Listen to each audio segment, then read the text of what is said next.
What's up, guys? Welcome to Time for Tennis. So this is me hitting with the Angell TC95, and this is a racket I've been getting to know for quite a while.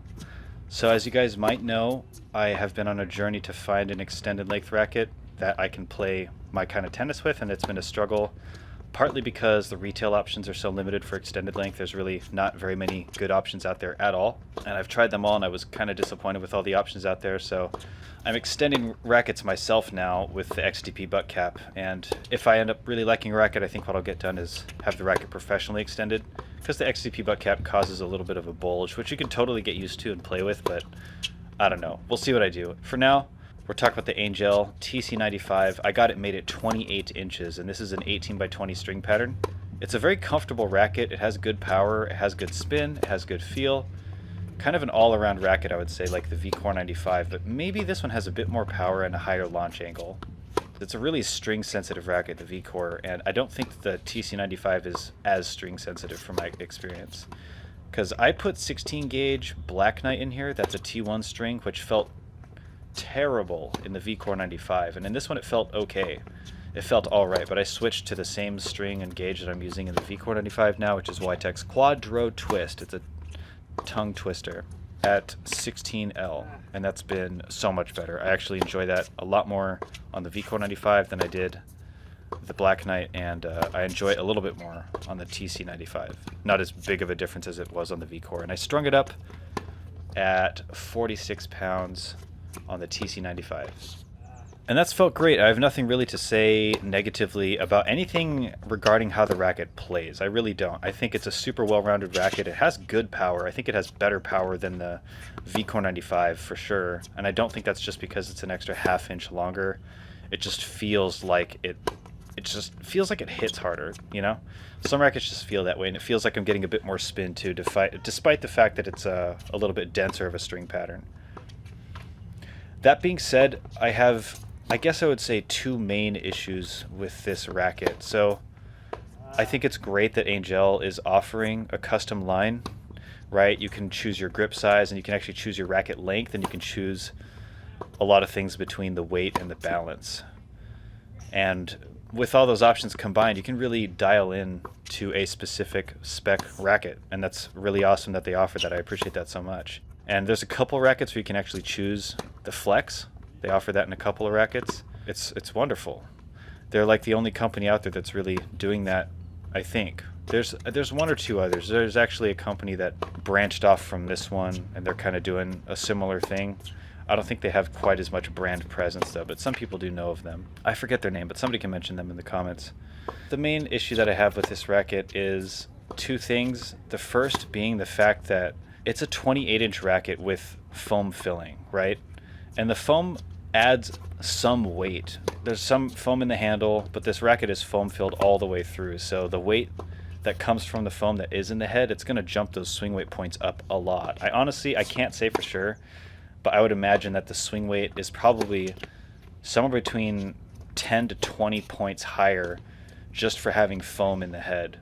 And when you offer a 28-inch racket with this foam, I feel like you're selling or offering a racket that is just unmanageable, even like for anybody. I think lower level players would definitely struggle with this, and I think higher level players would find that it's just too cumbersome. I want to say that the racket is definitely a little bit too hard to play with. I can play good tennis with this, but it's hard to keep up, and there's definitely some shots where if I'm a little rushed, I just don't really think I can hit the kind of shot that I want, or I just straight up can't get my racket through in time because the swing weight is so high. It's actually 365 or so the last time I measured it. And I measured it with a dampener that was a little heavier with a slightly thicker string gauge, but I'm sure that the swing weight is still right at about 360, which is super high. That's about 30 points higher than the Pro Staff, which is already way too heavy for most people. Doesn't matter what level you play at, it's in a swing weight category that's kind of just too much for most people. It's a really popular racket, but it's really, again, just mostly because Roger Federer endorses it, and I think it's kind of powerful and spin friendly and has that matte black character to it, so I think a lot of people like it, but I don't think that they're going to play their best tennis with it, you know? I just don't. I think it's too heavy. So ultimately, I can't blame the fact that this racket is so hard to hit with based on the fact that it's a 28-inch racket, because I think that the swing weight could be brought down quite a lot if it didn't have foam inside the racket, because most rackets don't have foam. So it's a little bit frustrating that this one does, and they offer it in 28 inches, because you can't really do that and expect the swing weight to not be unmanageably high. I mean, who hits with a 360 plus swing weight racket? I'm not going to. I've tried. It's too much. The length is really nice. I will say that, the 28 inch racket. I really wanted a racket that I didn't have to modify to get to be 28 inches, but if Angell is the only company doing that and it's got to be foam filled and there's nothing I can do to talk them out of that, then that might be where my journey with Angell stops, because I don't want to have to cut this racket down to bring the swing weight down. I'd really just rather it be lighter, but it can't be lighter when there's foam inside the frame unless I want to remove the foam. And I've considered that, but it's going to be such a difficult job, and I'm not exactly sure how I'm going to do it, and there's no tutorials out there. So I'm kind of at a loss with how to manage that. But it's a great racket, I would say. It's just, I wouldn't recommend getting it in 28 inches unless you want to try it at that length and then see about cutting it down to bring the swing weight down to a length that you can actually manage. But I'm not sure I'm going to do all that. We'll see. We'll see what I decide to do. I'll tell you real quick some of the other complaints I have about the Angell racket. I think that the grommets are way too soft. It's kind of disappointing that the racket has such soft grommets. A lot of people in the forums, they say, hey, if you're getting your first Angell, be sure to buy a few extra grommets because they go real quick. And I can see that now. The grommets are extremely soft, and they're not branded, so they have somewhat of a generic look to them. But they're also super soft, which makes them easy actually to install and uninstall. But that's nice, but you're going to have to do that way more often because the grommets are so soft. And another silly detail, I don't really like that the racket is gloss. The first thing I did when I got the racket, and I tried to stop myself but I couldn't, was degloss it, which means I basically just sanded the gloss layer down to a matte finish because I cannot stand gloss, and I'll make a video on that. So yeah, that's my little review of the Angell TC95. I really wanted to like it, and it was so exciting that a company's out there making a 28-inch racket and I don't have to modify it. You know, that's nice.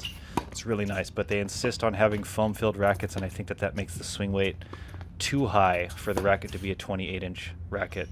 It would be really cool if they just offered a version that was not foam-filled.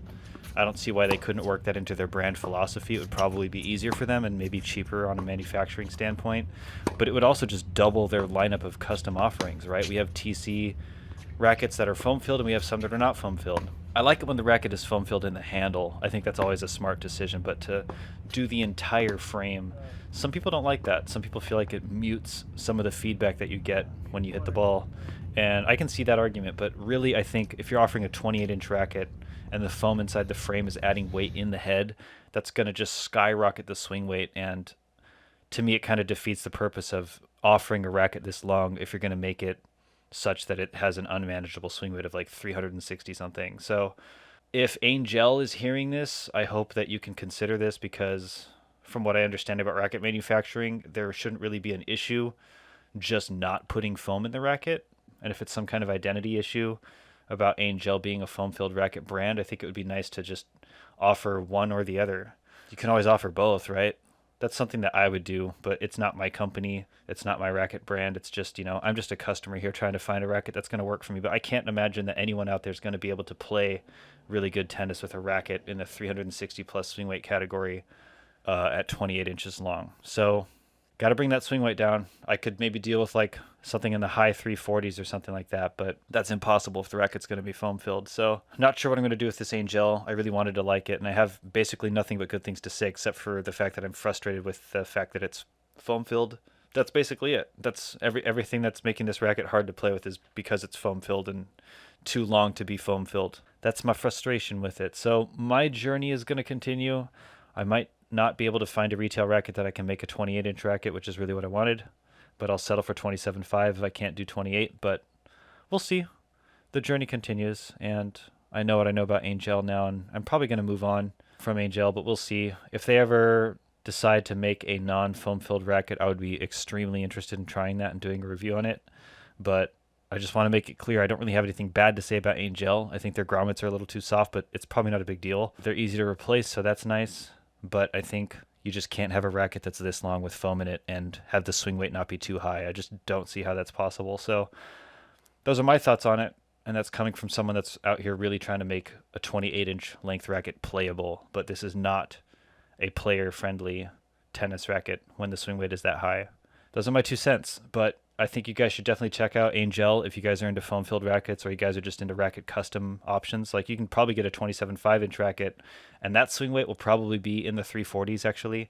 They say that a 1/4 inch of length affects about 10 points of swing weight. So if mine's at about 360, then cutting 1/2 inch off would bring it down to about 340. And then you're just a little bit higher than the pro staff territory, which, you know, might be manageable for some, but certainly easier than 360 swing weight. So that's what I have to say. Sorry I didn't have like video clips for the last little bit of this video, but I wanted to get that out. And I'm not sure what else I'm going to be talking about for this Angell racket. I've been spending a lot of time with it. I've been wanting to do a thorough review on it. I was thinking about having all these close-up shots and everything so you can see it, because there's just not much data out there on Angell rackets. Like, you can't even really get a good shot of this racket to see what its string pattern actually looks like. All the pictures on the website don't really show what the string pattern is, right? Because you look at a Yonex 16x19 and then you look at a Babolat 16x19 and they look nothing alike, you know? The Babolat string pattern is much more spread out than the Yonex one. So it's helpful to have the string pattern displayed. So I was thinking about maybe being a person that can offer that picture. I just haven't done that this video. So let me know if you guys want more content on the Angell TC95 or thoughts on the TC or Angell lineup. I know that they offer some other rackets, but I think that the fact that they're foam filled and all that, it might have made me just lose interest officially, just because I can't get it to be 28 inches. And if I'm looking at 27.5 stuff, then I'm probably just gonna try to modify a retail racket anyway. So that's where I'm at. But I have this racket for now. If you guys have questions, you guys want to see more pictures or get some answers before I do something with this racket, like sell it, please let me know in the comments. And yeah, I hope you guys enjoyed this black screen for the last however many minutes I've been talking, but that's what I will say for now. Thanks for watching. Please like and subscribe, and I will see you guys in a future video. And I look forward to sharing my journey with you, where I'm trying to find a racket and string combination that works for me, hopefully in a racket that I can make close to 28 inches long. But that's definitely a struggle.